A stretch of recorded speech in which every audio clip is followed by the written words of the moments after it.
It was clear to the entire Southern Command leadership that it was only a matter of time before IDF forces would clash with Hamas' renewed organization in the Jabalya refugee camp in the northern Gaza Strip. Hamas operatives surrounded themselves with more than 55,000 civilians who served as human shields and hoped this would prevent the IDF from engaging with them. Intelligence sources insisted that Hamas' organization of more than 2,000 terrorists included a governing center controlling all of the northern Gaza Strip, including the Al-Atatra neighborhood, Beit Hanoun, Beit Lahia, and additional villages.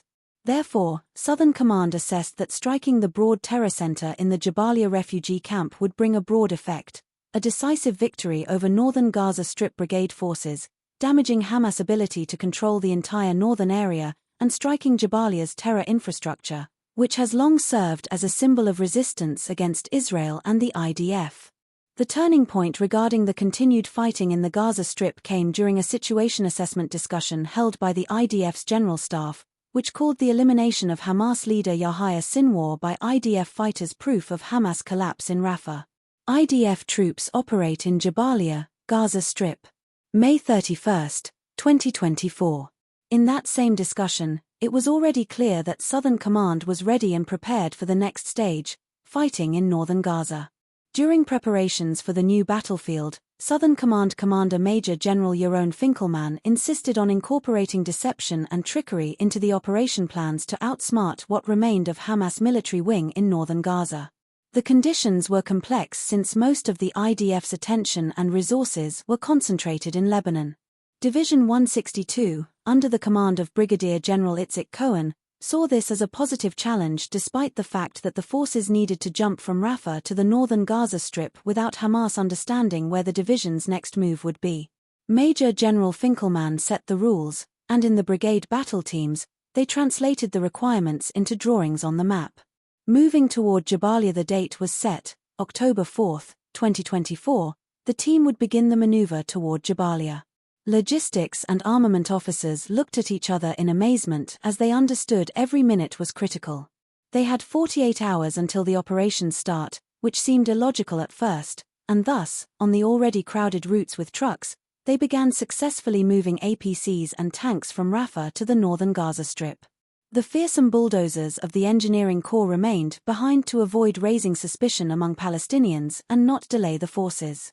While Hamas thought the IDF was preparing for the possibility of moving toward the central camps, where, according to Israeli assessments, live hostages were being held, the forces completed preparations for their attack on Jabalya. Using the element of surprise, the 401st Brigade, under the command of Colonel Arsen Daxa ZL, began racing at lightning speed along the coastal route, free of explosives, at a depth of 8 kilometers, to encircle Jabalya from the south. At the same time, the 460th Brigade under Colonel Dvi Edri began moving from Black Arrow Hill on the Gaza Strip's border toward Jabalya, cutting it off from Gaza City, thus disrupting Hamas plans to move weapons and operatives between the two cities. The moment Colonel Daxa and Colonel Edri reported to Division 162's commander that they'd readjusted their designated coordinates, the encirclement phase ended, allowing for Hamas human shields to exit Jabalya. This was when the real challenge began. According to intelligence sources, Hamas operatives threatened Gazan civilians with violence and confiscated humanitarian aid to prevent anyone from leaving Jabalya while hiding in the dense refugee camp. Testimonies that readjusted the IDF revealed that Hamas operatives also killed civilians to deter others from leaving their homes. In the first week of fighting, there was great difficulty moving the population, and the situation on the ground made it difficult for IDF forces to move deep into Jabalya due to concerns about civilian casualties. As time passed, combined with information operations and forces advancement with fire, 55,000 civilians left Jabalya in several stages. According to recent assessments, only hundreds remain. Since fighting began in Jabalya, Division 162 forces has succeeded in capturing about 900 terrorists, some of whom fled from Beit Hanoun and Beit Lahia to hide in the refugee camp. Some of the terrorists raised their hands and surrendered, and some tried to pass through drainage channels that the IDF created in the area to direct the population while disguising themselves as innocent civilians, military sources said. Among those arrested were a Nukba platoon commander who participated in the October 7 massacre, ambush commanders, snipers, explosives experts, and more. All were transferred to the Shin Bet for interrogation. Division 162's stealth and trickery proved invaluable not only in creating a surprise for the enemy but also in choosing the best routes where terrorists failed to prepare with explosive devices. But as forces advanced to the heart of the camp, fighting became much more complex. A dense area full of explosive devices and sophisticated traps. In the first 48 hours, 50 explosive devices were located, and since the beginning of fighting in the area, forces located 200 booby-trapped houses. In one of them, an explosive device was hidden in the stairwell, and in another, the second floor was booby-trapped in an unusual way. Jabalya was built by Hamas as a center of gravity in northern Gaza, and everyone understood that the moment it falls, all northern Gaza Strip would fall to IDF hands, said a senior officer in Southern Command. We were constantly engaged in surprising the enemy. We saw how the enemy fled from our power combined with various techniques. We stand today on the verge of defeating the enemy in Jabalya.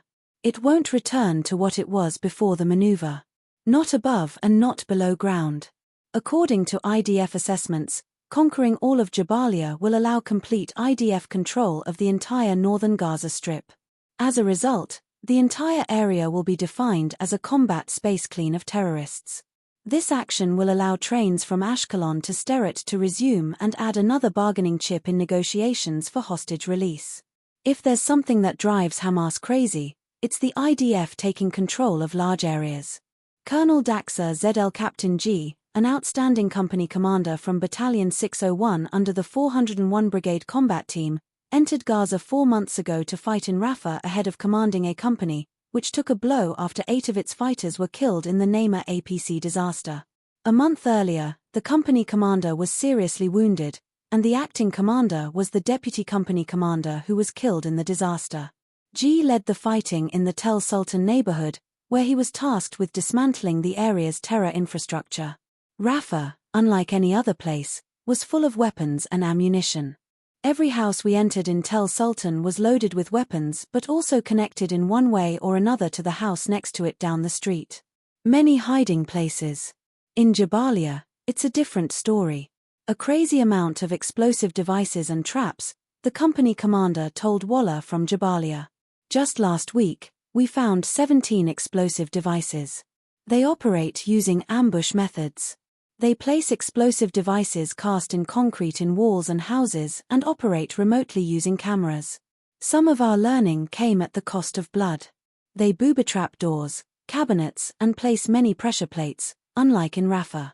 The population in Jabalya is tougher, the refugee camp is very large and very dense, and Jabalya itself is 3 times larger than the Tel Sultan neighborhood. I feel power as a company commander when I'm surrounded by tanks covering me, drones.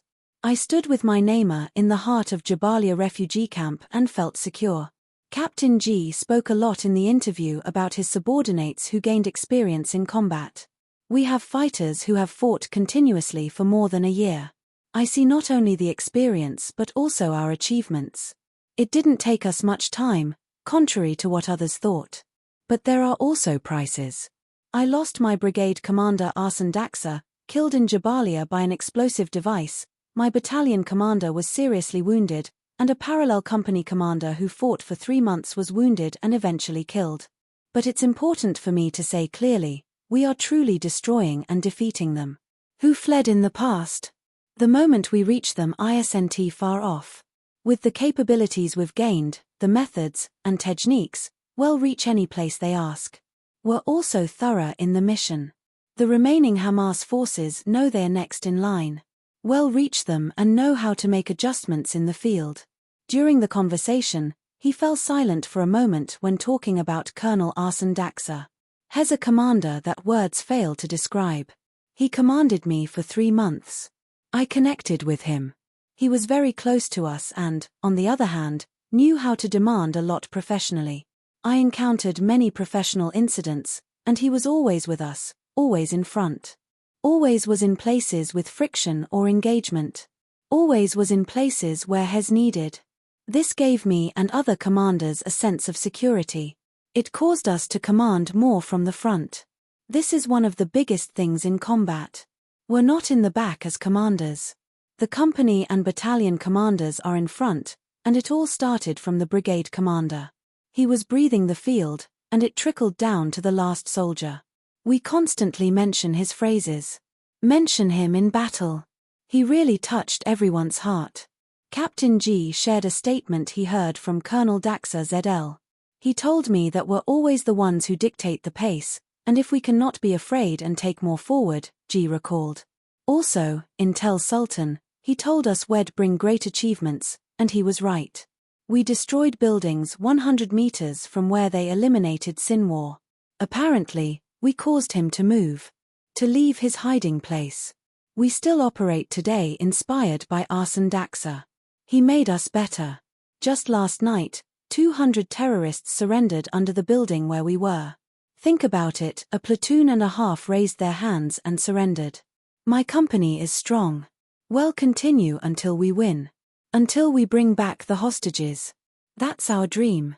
If we continue, we can also see the organization disarming so families can raise children quietly without seeing what happened here on October 7th.